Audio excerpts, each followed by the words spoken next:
জামাত আমিরের এই বক্তব্যটা আমি মনে করি একটা রাজনৈতিক বক্তব্য, বরাবরের মতো একটা জনতুষ্টিমূলক বক্তব্য। এটা যথেষ্ট এখানে পড়ালেখা বা গ্রাউন্ড স্টাডিটা আমার কাছে খুব ক্লিয়ার মনে হলো না। আসলে এটা তো দুইটা টার্মস, একটা হচ্ছে জামাতার আমিরের বক্তব্য আর একটা হচ্ছে নারীর, আসলে আমরা কিভাবে নারীকে দেখতে চাই। প্রথমত হচ্ছে যে জামাত আমিরের এই বক্তব্যটা আমি মনে করি একটা রাজনৈতিক বক্তব্য, বরাবরের মতো একটা জনতুষ্টিমূলক বক্তব্য। এটা যথেষ্ট এখানে পড়ালেখা বা গ্রাউন্ড স্টাডিটা আমার কাছে খুব ক্লিয়ার মনে হলো না, যদি এটা সরলভাবে দেখলে। বাস্তবতা হচ্ছে বাংলাদেশের এখন অর্ধেকেরও একটু বেশি নারী সংখ্যা।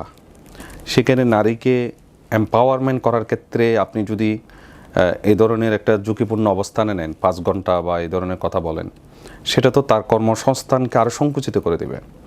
দেখেন, আমরা মাল্টিন্যাশনাল কোম্পানিতে, ন্যাশনাল কোম্পানিতে এবং নিজে উদ্যোক্তা হিসেবে নিজেরও অনেকগুলো কোম্পানি আছে, সেসব জায়গায় আসলে আমরা নারীদেরকে কতটুকু অবস্থান ফেসিলিটেট করেছি। ফেসিলিটেট না করার ক্ষেত্রে অনেকগুলো কারণ আছে। অন্যতম একটি কারণ, আমরা যেটা দেখি, নারীর গর্ভধারণের অবস্থায় 6 মাস তার মাতৃত্বকালীন যে ছুটি, এবং অনেকগুলো কোম্পানি তাকে যে বিনা পরিশ্রমে যে বেতন দেওয়ার বিষয়গুলো মেনে নিতে পারে না।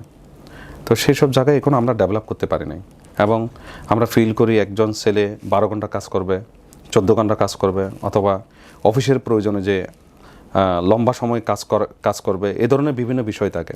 আসলে বাংলাদেশের এনভায়রনমেন্টও আমরা সেই উন্নত রাষ্ট্রের একটা ফিক্সড পজিশনে নিতে পারি নাই। তো এই জন্য আমি মনে করি এগুলো জনতুষ্টিমূলক কথা, যেমন হাসিনার 10 টাকার চাল খাওয়ানোর মতো বক্তব্য। আমরা এইসব জায়গায় আসলে এই ধরনের বক্তব্য আমরা দিতে চাই না। আমরা নারীর ব্যাপারে, নারীর ক্ষমতায়ন, নারীর কর্মসংস্থান, নারীর জব সিকিউরিটি, এগুলোর ব্যাপারে আমরা ফ্লেক্সিবল এবং হাইব্রিড মডেল আমরা অনুসরণ করার পক্ষপাতী। এটা কেমন? এটা ধরেন, নারীর তার যখন গর্ভধারণ এবং গর্ভকালীন কাছাকাছি সময় তার কর্মঘণ্টা আমরা কমিয়ে দেওয়ার পক্ষপাতী, এবং বাচ্চাকে একটা নির্দিষ্ট সময় পর্যন্ত তাকে আমরা সেই ফ্লেক্সিবিলিটি দেওয়ার পক্ষপাতী, এবং নারীকে আমরা কর্মের পরিবেশ, আসলে এখানে আওয়ার আছে যে সবচেয়ে বড় বিষয়, একটা আমাদের দেশের নারীদের জন্য আসলে কর্মক্ষেত্র অনেকগুলো প্রতিবন্ধকতা আছে। আমরা আসলে সেই সব জায়গায় আসলে কাজ করতে পক্ষপাতী।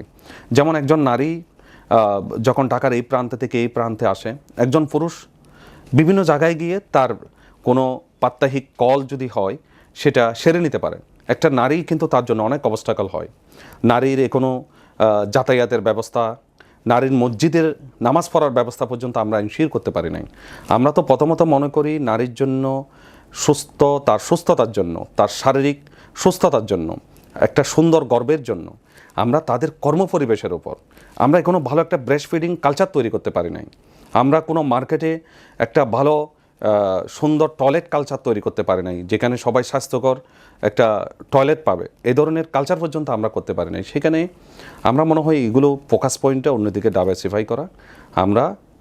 আমরা যদি ক্ষমতায় আসি, আমরা দায়িত্ব নিয়ে বলতে চাই, প্রথমত আমরা নারীর জন্য কর্মপরিবেশ, নারীর নিরাপত্তা এবং নারীর যাতায়াতের সুন্দর ব্যবস্থাপনা, নারীর অ্যাক্সেসিবিলিটি, নারী যাতে সব জায়গায় স্বাচ্ছন্দ্যের সহিত তার কর্মের পরিবেশ, কাজের পরিবেশ, কথা বলার পরিবেশ, তার সন্তান লালন পালনের পরিবেশ, এগুলো নিশ্চয়ই হতে পারে, সে ধরনের জায়গায় আমরা কাজ করব। আমরা নারীর জন্য এখানে ভালো নারী যখন আমরা এখন ধরেন ঢাকা শহর কেন্দ্রিক যে সমাজ, সেখানে কিন্তু দাদা, নানি, ফুফু বা এই জাতীয় খালা, এগুলোর অ্যাকোমোডেট করা সো টাফ। আমরা যখন গ্রামে বড় হয়েছি, আমাদেরকে লালন পালন করেছে দাদিরা, খালারা, ফুফিরা। তো এখানে যে একক পরিবার, এই পরিবারে নারী যখন কর্মে যায়, পুরুষ যখন কর্মে যায়, তখন কিন্তু এই বাচ্চা তার স্কুল থেকে শুরু করে অনেক সংকট থাকে। আমরা চাই ভালো চাইল্ড হোম তৈরি করা, বিশেষ করে আমরা চাই যে নারীর জন্য ফেসিলিটেশনটা তৈরি করা। দেশের নাম্বার 1 ট্রেডিং অ্যাপ নিফটি ফার্স্টে পাচ্ছেন ট্রেডিং এর সব সুবিধা, dual exchange access, company analysis, portfolio তৈরি করা সহ আরও অনেক ইউনিক ফিচারের সাথে ট্রেড করতে ডাউনলোড করুন এক্ষুনি।